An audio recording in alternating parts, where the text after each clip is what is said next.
Hi, good evening, everyone. My name is Maria Nicanor. I am the director here at Cooper Hewitt, the Smithsonian Design Museum, and I'm really happy to welcome you tonight to our kickoff program to celebrate the opening of our Art of Noise exhibition. Art of Noise comes to us from the San Francisco Museum of Modern Art, as you might know, and it speaks to an interest of ours that we have here at Cooper Hewitt, which is always bringing design in conversation with other disciplines, and in this case, it's bringing design together with music.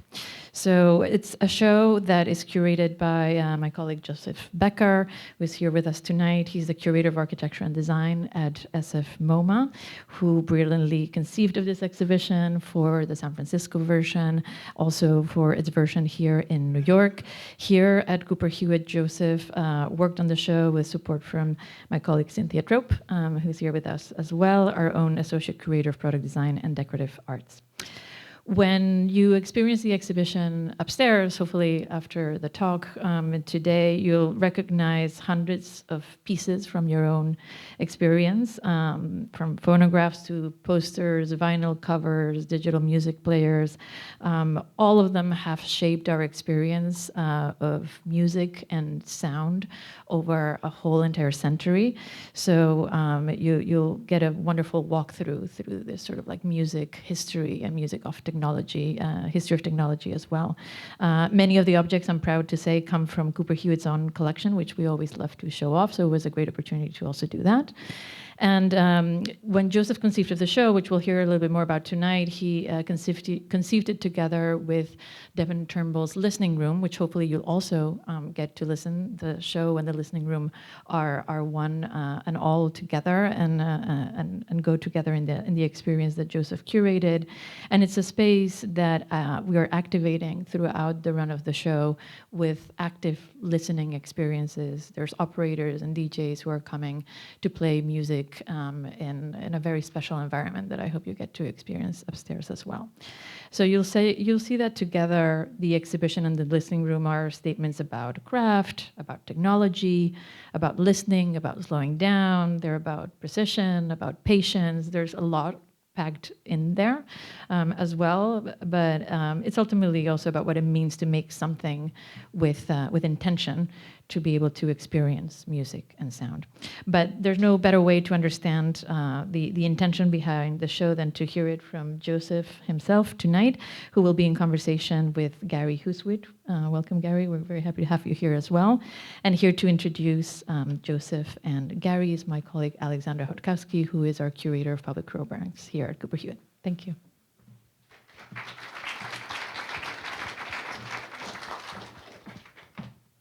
Thank you, Maria, and thank you everyone for coming tonight.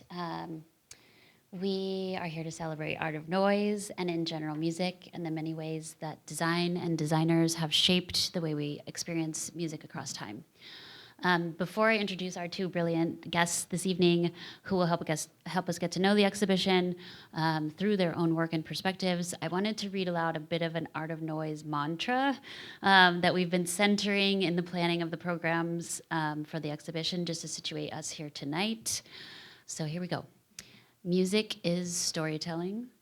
Music sparks memories. Music is experiential, and music is multimodal. These are the incredible key messages our first guest, Joseph Becker, Curator of Architecture and Design at SFMOMA, has brought to our attention. He will offer a behind-the-scenes look at the show, its origins and evolution, and just let you know, he's been at it for a while at SFMOMA. He's been there for 2 decades. So has quite the expertise here in design. You'd never be able to tell. We can. Following this introduction, we're joined by Gary Hustwit. Together, they'll explore music as a connective tissue, something that really brings us together with others while also anchoring deeply personal, introspective moments and lasting memories. We invited Gary to join us this evening for his influential role in documentary cinema focused on design and its cultural impact. You may have seen his films such as Helvetica, Objectified, Urbanized, and more recently for works including ROMs, or his extraordinary generative documentary about Brian Eno, which is one of my faves, which extends this important inquiry into music, creativity, and technological innovation. We'll have time at the end of the conversation for a few questions, and then we'll head upstairs to celebrate with drinks and to view the exhibition and the listening room. I have to say a few thanks. You know, these exhibitions take years in the making and lots of people to support them. Art of Noise is made possible by the August Heckscher Exhibition Fund, the Aaron Kranz Fund, the Barbara and Morton Mundell Design Gallery Endowment Fund, the Fisher Arts Impact Fund, and Jonathan Schroeder and Janet Borgerson. In-kind support has been generously provided by Kvadrat and USM Modular Furniture. This evening is just one of many programs connected to Art of Noise and the Listening Room, which are on view through August. And I can tell you, as curator of public programs, we've had a lot of fun with this one, and we invite you to stay tuned for upcoming conversations on contemporary speaker design, a hi-fi tour in Tribeca, and a big old dance party in the garden with hot pink speakers, hot pink sound systems. So talk to me if you want to hear more, or sign up for our Design News newsletter, and you'll be the first to know. So it's my pleasure to turn things over to Joseph. Thank you so much. Thank you, Alexandra, and thank you, Maria, and thank you, Cindy, and a huge thanks to the entire Cooper Hewitt team, as well as the supporters of this exhibition, and to all of you for making it all the way up to the Upper East Side. It's not as cold as it was a week ago, but it's still a trek. And huge thanks also to Gary for making it down to New York. Oh, my pleasure. It's been an honor to work with the Cooper Hewitt for the past year and change, following the closure of Art of Noise at SFMOMA, to reimagine this exhibition specifically for this incredible space. The Carnegie Mansion is an artwork in its own right, so to be able to integrate the vision that I've had for Art of Noise has been a true task, but a true joy. I also want to mention a huge thanks to Devon Turnbull, whose installation just above us opened on December 12th. That is an opportunity within the exhibition to really experience sound after you've seen, or even before you've seen, all of the objects and posters on display that we're going to talk about today. The exhibition has been a long time coming because I've always been interested in music. I come from a musical family, and I've also always been interested in product design. So this confluence has been simmering in the back of my mind for quite a long time. And it came to fruition through the course of a few key acquisitions to the SFMOMA's Architecture and Design collection, leading up and kind of snowballing into a larger scale exhibition. In the background, we'll come across some images of the installation at SFMOMA, which was almost 3 times the size of Cooper Hewitt's space. That being said, the exhibition upstairs feels beautifully intimate and is able to highlight some really incredible work pulled both from SFMOMA's collection and the Cooper Hewitt collection, which is really wonderful. So why this exhibition? That's I think, a key question that Gary and I will get into. But in terms of our relationship to objects, I feel like the objects that we've used to listen to music have been very personal. They've been things that we have taken with us through different important experiences in our individual and collective lives. They're objects that we've used to share music with each other. They're objects that we've used to take our music into intimate moments with ourselves. These are things that have been coveted throughout time. There are also incredible opportunities for designers to make things that really have high touch. We're surrounded by design at all times, but to narrow the focus and tell a design story specifically through the idea of playback and listening and sharing music has been a real task and a real exciting kind of curatorial challenge. So the show travels through over 100 years, and through that course, we look at the evolution of materiality and the evolution of form, the evolution of playback media from wax cylinder phonographs to early radio to 8-tracks and 45s and LPs and cassettes and mini discs and MP3s and into the streaming era that we're in now. And I think sitting where we're sitting in 2026, it's easy to forget the course of history, the course of design evolution that have brought us to this point where most of us perhaps listen to music on the same device that we also make phone calls and browse the internet and do all of these other things. So it's a chance to kind of reach back and think about specificity, think about the solution to a single design problem, and think about creating works that occupy a space in our home, like the home stereo, for example. The other big aspect of the exhibition is two-dimensional. It's graphic design. And of huge importance is, of course, the canvas of the album cover. And part and parcel with that is the poster for a concert, an advertisement for a music product design. But the album cover in that 12 by 12 inch space has been this opportunity to convey an image, to convey a feeling that is in concert with the sound. A huge challenge for any designer, but also a huge opportunity. So that was one aspect that we wanted to highlight through the exhibition. In Cooper Hewitt's presentation, we have 3 sections. It's always the tip of the iceberg with this exhibition. So I just want to come out and say that pretty quickly, that there are an infinite number of objects, essentially, that are related to design and music. And that selection process was really challenging. I'm sure Gary has a lot to say about narrowing things down. But another really wonderful opportunity within the exhibition was to highlight New York-specific moments.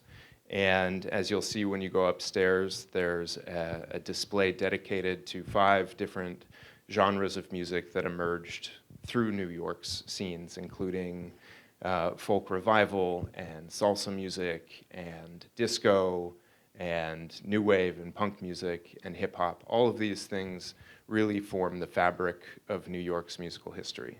So as an outsider looking in, it was also a real challenge and an opportunity to find the right objects that start to tell these stories. I want to also call out teenage engineering, which is another point of intersection between my practice and Gary's practice, this exhibition and Gary's practice. Teenage Engineering is a Stockholm-based design studio that makes essentially covetable design objects related to music. So synthesizers and Bluetooth speakers, and this image, the choir dolls that sing. And they're incredible because of their refinement both in engineering and materiality, as well as their aesthetics. So we collaborated with them to do the exhibition design, and we used the same elements in San Francisco as we've used here at the Cooper Hewitt. So I would love for all of you to be able to see that in the context of what we can talk about with Gary, as well as a collaborator of his. But I want to also introduce Gary a little bit more, because we both have had this task, in a sense, of bringing design to a larger audience. As a curator, I look at telling stories and thinking about the people that come into the institution and wanting to provide them with this access point and source of inspiration and tell these stories and make selections, which is always a challenge. And as a filmmaker, Gary has done something very similar with films that focus on graphic design and product design and music. Yeah. Well, first off, I just want to thank you for putting this exhibition together, because it's hard for me to describe how obsessed I am with all of this stuff. And it's like, what, graphic design, product design, and music, that's, I'm there. Like when I saw it in San Francisco, I loved it. And I love the ideas behind it and all the artifacts and everything. I mean, music has always been such a huge thread through my life and into the films. I mean, I used to work at record labels and with bands before I got involved in filmmaking and before I was really interested in design. But record cover design was one of the things that got me interested in graphic design too. I think a lot of the designers that I've interviewed, graphic designers, that was their endpoint. That was what got them hooked on it. And there are so many different entry points to look at our relationship to music and culture and each other through the products, through the posters, through the record covers, and all of these kind of conduits of the culture around the music itself. So yeah, no, it's making a film about any of this stuff is completely different. I mean, I think I know I'd rather do an exhibit about it because you can just put everything out there and everybody can kind of find things, at their own pace and, discover it how they want to. Filmmaking is a little bit more like, you're going to watch this and then this and this, a little more regimented, but. There's definitely weaving of narratives, though, and unfolding of stories in both. Sure. Well, I guess what I tried to do with the Brian Eno movie is like make a film that could do that, and every time you watch the film, it's different. There's billions of different versions, just how there's billions of different ways for you to even explore this exhibit. So yeah, I guess they're kind of trying to do the same thing somehow. You did an exhibition about Dieter Rams, who you did a film. I did an exhibition about Dieter Rams, and he's such an important product designer. And I want to maybe ask you about why Rams has had such an influence on so many of the other objects that we see in the exhibition, including the designer's teenage engineering. Yeah, I mean, I think there was like a clarity about the work he was doing in the 1950s and 60s. There was this simplicity. It was like a carryover from the Bauhaus. It was this, trying to sort of wipe the slate clean post-World War II.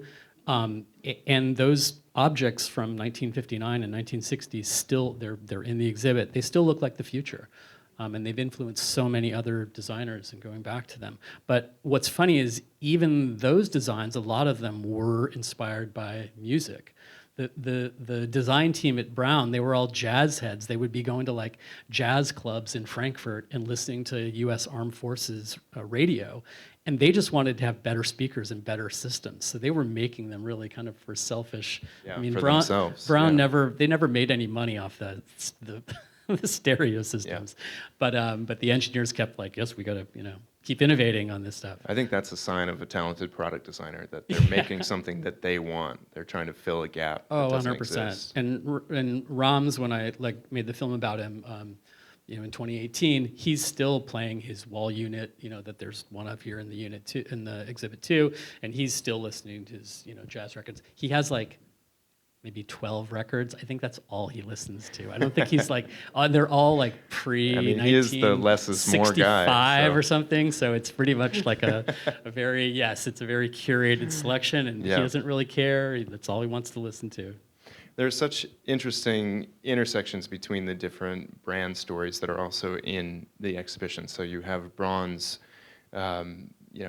engagement with consumer electronics and audio, but then there's Bang & Olufsen that was very focused on audio, and then of course Sony and Apple. What do you see as the through line between all of these companies? I think every designer and every company had their own expression of what the form was going to be, and so trying to make the best sound quality, and obviously the post Walkman era of portability was huge. Yeah, I think it's even today there's amazing headphone companies making different headphones and trying to kind of like get the best sound quality. It's this each group, each generation is trying to kind of do something to reproduce sound more authentically, and make it available to us in more ways, wirelessly or streaming or anything else. But yeah, I think it's always this quest. I think people are genuinely music lovers who are doing these things and just want to like make the best sound they can. Yeah, I mean, Devon is a perfect exactly. example of that. Oh my God. If you haven't been up in the room, the listening room yet, it's incredible. And I was obsessed with Devon stuff before the listening rooms. But that's some of his stuff. We were talking about it before. Devon's rooms are the closest I've ever come to, especially for acoustic music like jazz or something. It's the closest I've ever come to if I'm sitting there and I close my eyes. I'm not sure there's not a band there, the live band. It's the sound is so good, and you're feeling the air and the vibrations. It's incredible, and what he does. I think the word you used, quest, is such an interesting one, because it's a constant attempt to improve upon the previous iteration and to explore really through research and nuance and testing and tweaking to try to bring the best in one's mind as an artist, as an author. What would your entry like in record cover, record sleeve, graphic design? What did you see when you were trying to put that that exhibit, that part of the exhibit together? So for me, and I think you have a similar experience, seeing the record covers of Reed Miles for Blue Note Records was eye-opening. I mean, Reed Miles, and you'll see these upstairs, there are some here in the slideshow, had such a balance of negative space and typography. And those Blue Note covers are almost always with photographs by Francis Wolff, just incredible black and white photographs of live sessions, always. And so in a way they kind of downplay the photograph because the composition play and the typographic play is so, it's so buoyant and playful and also modern. So when I first came across his work, and it's very consistent for the 15, 20 years that he worked for Blue Note Records. So much so that I associate jazz with that aesthetic in a way. Yeah, definitely. It's interesting because like I was not into jazz at all. I was like, when I was like 19, I walked in a record store and saw the Sidewinder, the Lee Morgan album. And I did not know anything about jazz. I did not know about Lee Morgan. But I was just like, I need that record, and I bought it. It was the first jazz record I ever bought, but it was purely from the graphic design. Yeah. Upstairs, there's also amazing covers by Izzy Sanabria, who was, still is around, but developed covers for salsa music and bachata and mambo and all of these very energetic sounds. And you can see that energy is also really present in his graphic design too. Do you think it's interesting, like the first 40 years of records, there were no graphics on the sleeves? They were all just paper sleeves? Yeah, paper sleeves, and then if they had something, it was just the title, and maybe then the title was gilded or embossed or something, and then maybe a small image. Yeah, and then it was literally an album of like 8 records in a book, like a photo album, which is why they started calling them albums. Yeah. Going forward. I also love to think about the way that some of the material in this show has become iconic and transcended music in a way. It's branched out. Maybe it was developed first for music and now situates itself in a larger cultural context, like the Milton Glaser Dylan poster, for example. These are things that you see in histories of graphic design that talk about breaking free of a kind of coolness of the 1950s and into an exuberance of the 1960s. So we can look at music in particular as a spark of innovation that then bleeds into other areas. Yeah. The Brian Eno film that you've made, I think, is also super interesting. It's not just a film, and you worked with Teenage Engineering a little bit, but tell us a little bit about why it's not exactly a film. It was one of those, it was a situation where there's no way you can put anyone's life, anyone in this room's life, into a 90-minute film. It's impossible. And with someone like Brian Eno, who in addition to all the kind of filming that we did with him and the 500 hours of archival footage he had, it's just impossible to encapsulate someone like that. And also he turned me down the first time I tried to make a documentary about him because he was just like, I hate documentaries or bio documentaries. It's always like one person's version of another person's story, and I don't want to be someone's story. So we started playing around. Brendan Dawes, who's a programmer and digital artist, started playing around with this idea of like, could we make a film that was using real footage but assembled dynamically in software that still felt like a cinematic documentary, but it was a different mix of all that footage every time. So the kind of cutting room floor analogy of when you have to make a film, all the stuff that gets left out. Now we don't necessarily need to have a cutting room floor. If it's good and we want it to come into the film at some point, it can. So every time you're watching the film, it is like watching a concert in some way because it is like live music. Like no two performances of music are the same. And a lot of my background was in music, and when I show a film, I make a film and I'll go out on a screening tour, I just kind of just press play and like, all right, leave. It's exactly the same. And it would almost be like if I were a musician and I'd recorded a record and my tour was me going on stage, putting the record on and walking off stage every single time, the same exact experience. So I was trying to make film a little bit more like music, where you could change things up, or every audience was seeing something that only they would see. No one else in the world would see that version of the film.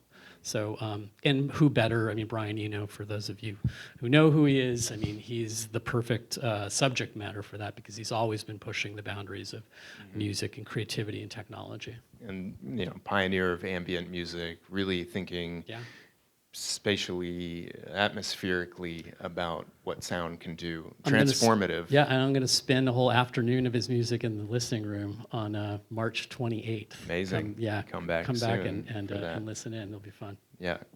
But you also collaborated with TE to create something that kind of helps orchestrate this film. is interesting because like you can't have, it needed an enclosure. It needed an object because we were creating the film live on stage in a lot of cases, and nothing is more boring than like a couple guys with laptops, on stage, doing anything, talking about an exhibit. So we collaborated with TE. This thing is going to come around when it happens again. There's this device they did for Virgil Abloh, which was this aluminum kind of like reel-to-reel looking kind of DJ thing that has a synthesizer built into it, all this kind of stuff. And we were thinking that why can't we do that but for film, to make a machine that could generate the film. So it has kind of abstracted 35 millimeter reels on the top. It's big. It's not unlike this. It's not unlike here. this, which I think TE is very much inspired by Dieter Rahm's aesthetic. All their work too has some of his DNA in it. So anyway, we collaborated with them to make this thing that's called Brain One, which is an anagram for Brian Eno. But yeah, it's just a gorgeous aluminum. We talked about bringing it down and putting it in the exhibit. Yeah, we'll have to see if we can get it but down. It's fun. But they are crazy Swedish geniuses. They're just when I went to their lab for the first time, their design lab, in 2017 maybe, and saw all the stuff that they were working on, just projects for fun, just like nothing was like, consumer tested and marketing approved or whatever. They were just making things, and I thought it was the closest that I probably would ever see to like going to the Apple Design Lab circa I don't know, before the iPhone came out or something like that. It was just blew my mind, and they still are making some incredible stuff there. I think there's some interesting things on the horizon for them too. Yeah, many of them are almost kind of harebrained. Like the name Teenage Engineering is meant to allow them to stay naive, essentially. If you go upstairs with the lounges where there's headphones and stuff and you press play, you'll see this little disc is spinning. That's controlling the music. You can stop it, you can scratch it, you can rewind it, you can fast forward it, and it just keeps going. And they made a little portable recorder and some other things with that same. Do you need a spinning disc on your audio recorder? No, but it's fun. You can Yeah, you don't know how much you need it until you have it, though. Yeah, but I think that their whole thing about like making digital equipment tangible and making it more the interaction is more physical. Exactly, and which is why they were such an important choice for the exhibition design. Yep. Because with Brain One and with the Virgil Abloh deck, seeing these objects, here it is, you just really want to touch that and understand what that is. And many of the objects in the exhibition you want to touch. I mean, these are things that have been made to be touched, and that's the real conundrum of doing a design exhibition, is that many of these things are very familiar. You might even have them at home right now, and you can't touch them and really experience them for their whole capacity in the exhibition. We're seeing the choir picture. Talk about the choir and why you wanted to include it. Yeah, choir is also interesting, thinking about the Brian Eno film, because it sings. It's a suite of 8 dolls that each have their own personality. They each have their own tonal range. They sing together, and they sing a range of music that spans hundreds of years, from choral chamber music to barbershop music to now an algorithm that invents music on the fly. So there's a framework, like the film, and every time you hear it, it's different. But it's based off of something pre-existing in music history, 18th century counterpoint notation, which is just a kind of mathematical formula for making music. So it's a really fun opportunity to think beyond the object. It is an object. It's an object you can purchase in the Cooper Hewitt store, but it takes us from, hundreds of years ago, singing in a church, perhaps, to making synthesizer music in your basement, potentially. This is apropos of nothing, but like we're seeing the whole history of music, machines that play music all the way from the wax cylinders and everything on up. Do you think it's interesting, like people like to go back and listen to music from kind of like this retro, like I want to listen to it on vinyl, or I want to listen to it on cassette, or I want to listen to 8 tracks, or I want to listen to like why? Nostalgia is a powerful thing, right? It's I think kind of funny because the nostalgia maybe overpowers the reality when you play a record on the needle that would have come with the Brian Vega system, and the sound quality is terrible, or cassettes are generally pretty terrible, 45s even worse. So there's a bit of an obsession with these lost formats and reviving them, but today we have the benefit of this kind of lossless streaming, which is the highest possible quality that you can get, and we're listening to records upstairs in Devon's space, but he has invested countless hours to make it the most beautiful, most direct form of listening to analog media. But I discovered through the exhibition this kind of funny thing, talking about the love of the interaction and why teenage engineering was part of the show and the introduction of the playback device. We also wanted to make to reveal that interactivity in these objects. So throughout the exhibition are 8 small in-use videos where 8 of these objects come to life. The R72 two-to-loop radio from Panasonic, the iPod, the Brian Vega, and the reality was when we put music through them, the sound quality was pretty awful. But that's part of it, right? That's a reminder, even though we might somewhat fetishize over some of these objects. If you want to listen to music, we're in a new era now. Yeah, well, Gary, I want to also hear why music is so special, why music is so important to you. Well, again, to me, it's always been something that is I was obsessed with guitars when I was a kid, and I remember my uncle, when I was 9 or 10, gave me his hand-me-down AM clock radio. It was one of those kind of like 60s, it was like turquoise, plastic, it lit up, had a dial. And I remember, I still have visceral memories of like late at night, bringing that radio under the covers and listening to like crackly AM stations playing like Bob Dylan knocking on heaven's door or something, and it just sounded like it was from another planet or something. I just like obsessed, would do these late night, just like me under the covers listening to that crappy clock radio.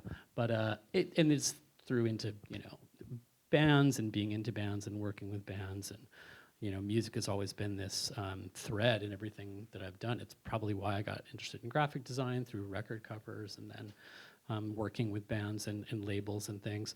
I think it's part of this idea of the power of music. It is about bringing people together. We listen to these songs, we obsess over them. Sometimes we listen to them by ourselves, but then we can go and be with 50 people or 50,000 people and all feel like we're all singing the same words.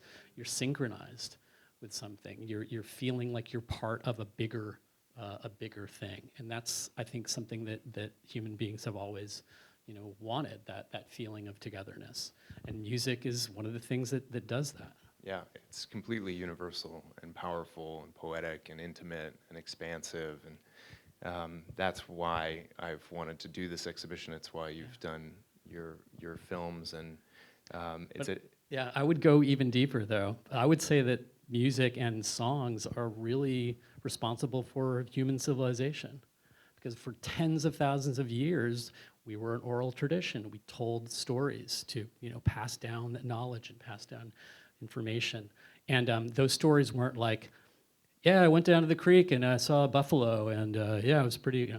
They were they were chants, they had rhythm, they had melody. Because there's something about the human brain where if you put words with melody and rhythm, we can remember the words. That's why I've got like breakfast cereal commercial jingles like stuck in my head from when I was 8 years old. Or you hear a song that you haven't heard for 10 or 20 years, and you know every fucking word, you know every lyric. There's something about that does to the human brain. It was the way it was like a compression format, an ancient compression format for culture, you know? It was the way we pass things down.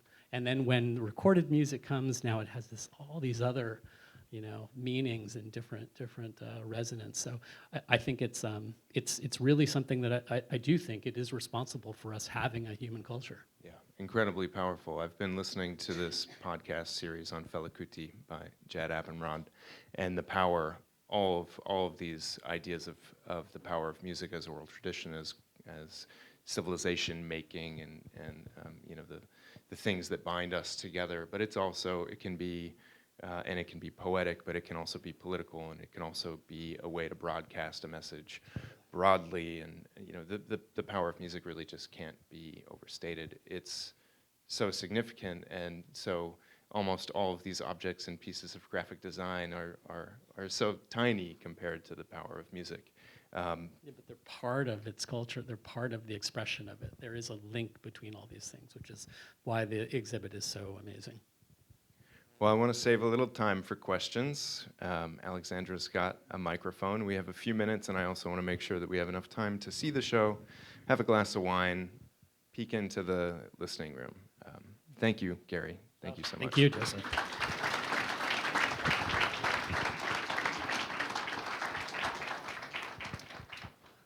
Got a question here.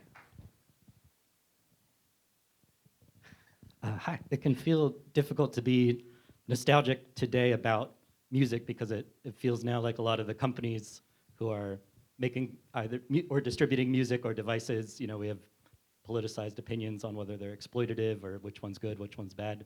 But I'm wondering from you two, is that new or has it always been that way? Have corporations exploited musicians? Well, gosh, over the years.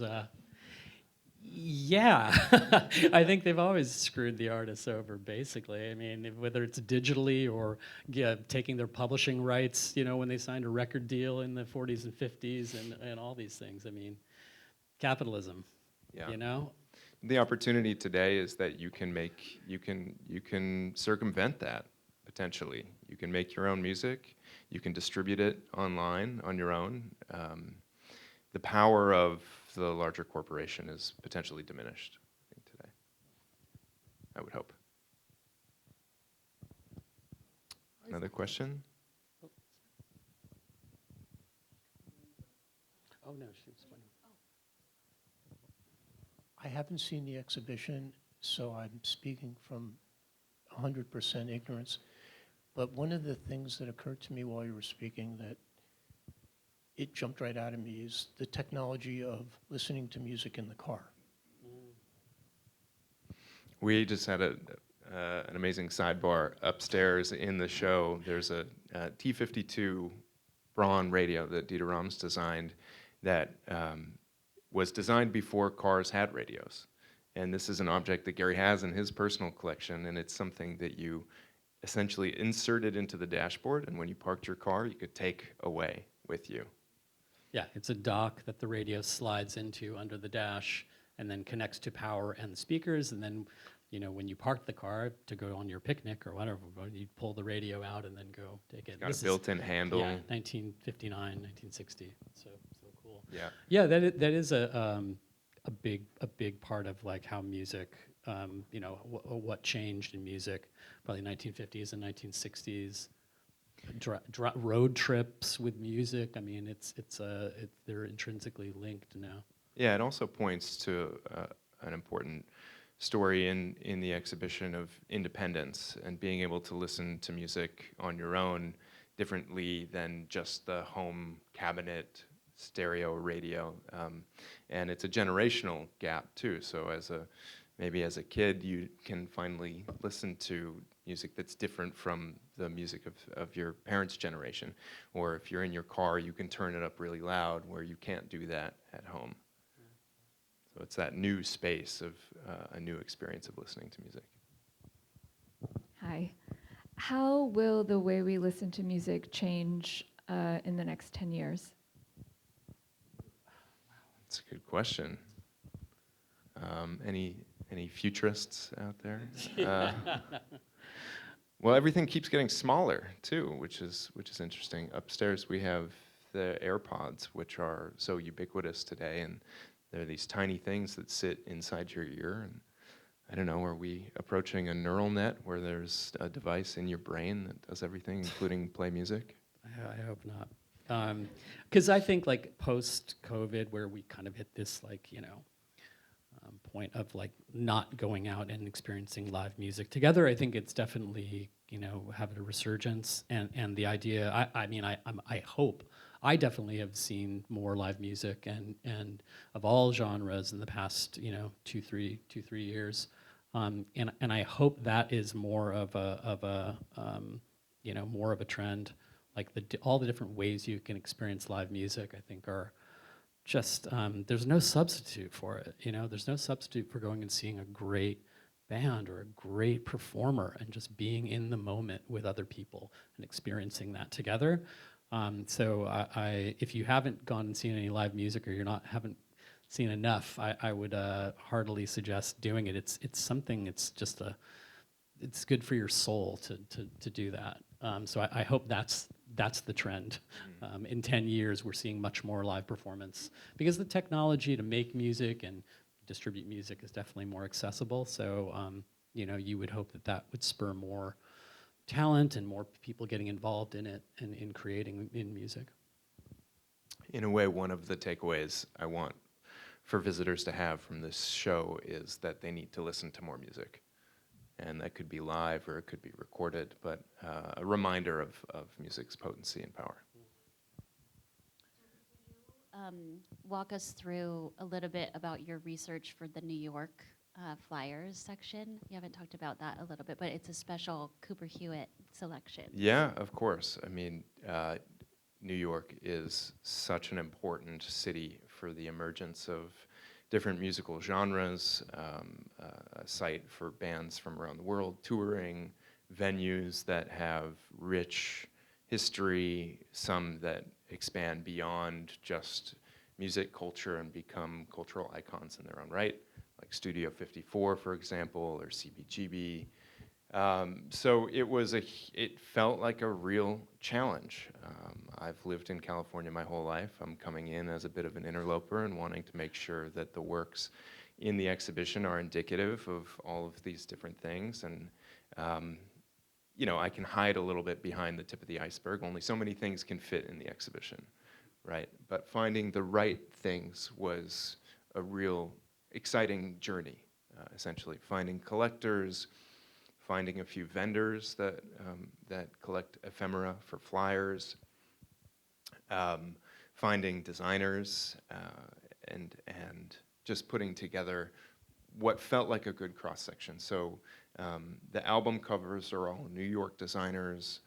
The flyers are all important venues with a focus on genres of music that are deeply rooted to New York.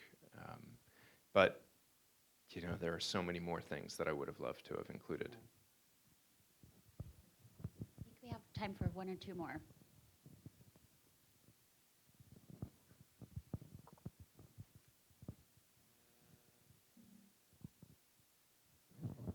I have a comment more than a question. I want to thank you very much for referring to music as storytelling.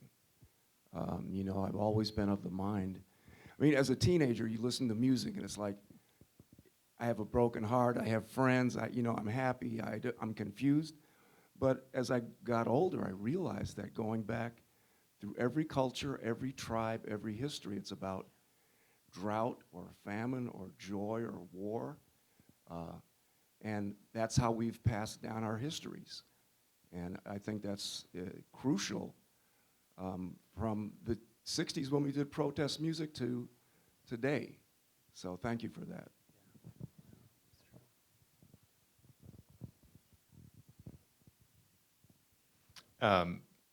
I think in that spirit, with Devon's system, the Hi-Fi Pursuit Listening Room Dream Number 3 is the full title. The opportunity with this exhibition is to have different selectors come in and play different records. So 3 times a week, there's a different operator selecting songs that tell stories, selecting music that feels particularly tuned in to the system and the room itself. But to be able to expand on just the work that's in the show is really important, and to have it feel alive and unfolding, just like music itself. Okay, this will be the last one, yeah. Make it good. Well, we'll find out if it's good. So I say AI-generated music, and you say? Choir. Slop. What was yours, Joseph? My answer is choir, because in the exhibition, Teenage Engineering's choir dolls all sing with a bit of AI generation. But that is essentially the only thing I can condone for AI-generated music. Gary, just one word, just slop? Huh? Yeah, that was it. Okay. But it is pretty mind-bending what's able to be accomplished today. It's scary as hell. Yeah. All right. Well, before we do a big round of applause, I'm just going to tell you what's next. We have on the first floor, one floor up, drinks and celebration. That's also where the listening room is in the library, the Carnegie Library. And then on the third floor is where you can see the exhibition. The best way to get there is there's an elevator on this floor. If you just walk straight out the door here, take it to the third floor. Or if you're ambitious and need a little workout, you could take the stairs too, that are right here, the white stairs all the way up. But thank you so much. Congrats on the show. Oh, And thank you. Thank you. Congrats, Joseph. Thank Thanks you. so much, Alexandra. Thank you, everyone.